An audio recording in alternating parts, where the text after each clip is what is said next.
Francis Ngannou, de creuseur de sable à champion du monde de l'UFC, découvrez son parcours impressionnant. À l'issue du combat qui a opposé Stipe Miocic à Francis Ngannou, le dimanche 28 mars dernier, le Camerounais surnommé Predator a décroché la ceinture des poids lourds de l'Ultimate Fighting Championship, UFC, la plus puissante ligue mondiale de MMA en battant son adversaire au deuxième round,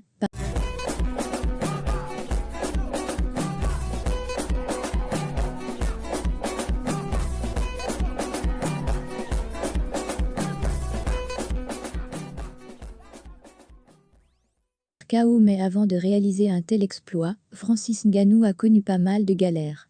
En dehors d'avoir été pendant quelques années creuseur de sable, dans les mines de son département d'origine des Hauts Plateaux à l'ouest du Cameroun, il a exercé le métier de porteur et transporteur des sacs de marchandises au marché Mbopi, avant de prendre la route de l'aventure.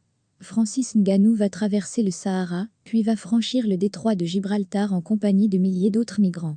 Il sera détenu dans un centre de rétention en Espagne, avant d'arriver à Paris, en France en 2013. À Paris, Francis Ngannou sera repéré par Kate Yambou, le directeur de l'association, La Corba, alors qu'il vivait dans un parking. C'est lors d'une distribution de repas en compagnie d'un groupe de bénévoles que Kate Yambou rencontre Ngannou, avant qu'il ne devienne plus tard The Predator à l'UFC, et aujourd'hui champion du monde. C'est toujours dans le parking où il dormait que l'actuel champion du monde des poids lourds de l'UFC rencontre Véronique, une bénévole de la Corba.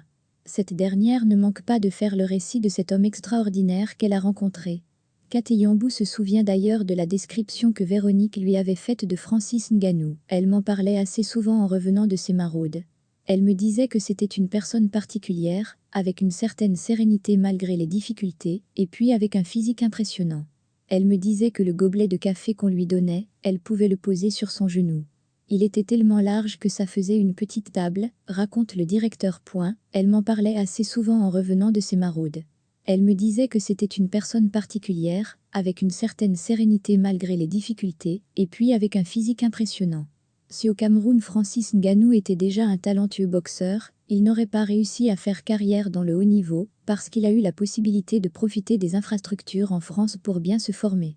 D'ailleurs, le journaliste Jean-Bruno Tagne, lors d'une récente sortie, a indiqué que c'est grâce aux infrastructures de boxe en France que Francis Ngannou est devenu champion du monde de l'UFC aux États-Unis. Mais avant de s'envoler pour les États-Unis, Francis Ngannou a travaillé comme bénévole. Un travail qu'il faisait avec plaisir et parallèlement, cherchait un club pour boxer. C'est ainsi qu'il va franchir la porte d'un club dans le 11e arrondissement, où il rencontre Didier Carmon, qui deviendra son mentor et meilleur ami. Ce dernier l'oriente vers le MMA, mais le Camerounais n'est pas très chaud. Kate Yambou le convainc alors d'aller voir à la MMA Factory, qui se trouve juste à côté des locaux de l'assaut. Je suis allé voir le gérant, Fernand Lopez, pour lui expliquer son histoire. Dès qu'il l'a vu, il a fait waouh ! Je combats contre un sort qui m'était destiné, une situation à laquelle j'étais condamné, déclare Ngannou en 2018. Cette année-là, Francis Ngannou tente, une première fois, de ravir la ceinture mondiale à l'américain Stipe Miocic. Battu sur décision de l'arbitre, il a pris une éclatante revanche samedi, en lui infligeant cette fois un KO dévastateur dès le deuxième round. Si la salle de MMA s'était trouvée à 5 km de l'association, tout ça ne serait peut-être jamais arrivé, souligne Kate.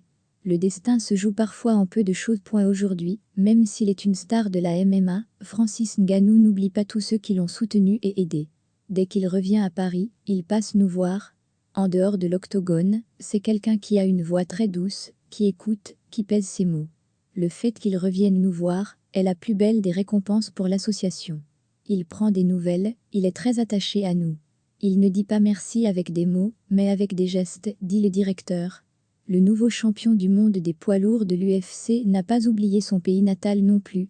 En 2019, il a ouvert sa fondation à Bassier pour permettre à tous les enfants de faire du sport. Kate Yambou est admiratif. Je ne suis pas fan de MMA, mais je suis fan de Francis.